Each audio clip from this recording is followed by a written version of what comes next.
fair to say, I think, that you've probably seen most of these before. So, for example, things like the access and mobility management function. Okay, I mean, this is the new name for the MME. Obviously, it's software based, so it's a bit of software that thinks it's an MME, but its position in the network and its responsibilities and the other things that it connects to is what makes it a little bit different to the MME.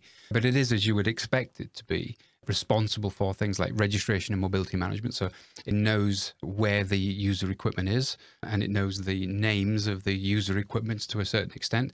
And it's responsible, at least in part, for things like authentication and authorization to access the network resources. And there is non-access strata mobility management as well. So that means doing re-registrations, keeping a track of the tracking area that the mobile is in.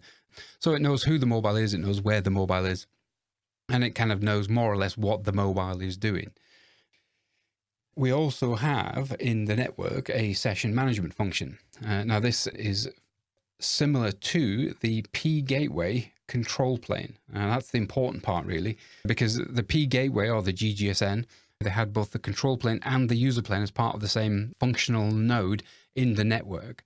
But because we like things like CUPS, the control and user plane separation, so we've looked at the P gateway and we said, okay, which parts of this do control things?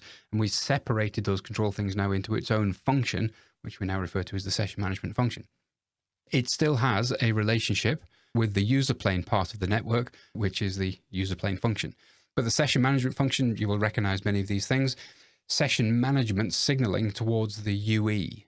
Whenever there is sessions to be started, stopped, modified, it is the session management function which talks to the user equipment. It is the part in the network where, if we are supporting it, we address or allocate IP addresses to the mobile, so IPv4 or IPv6.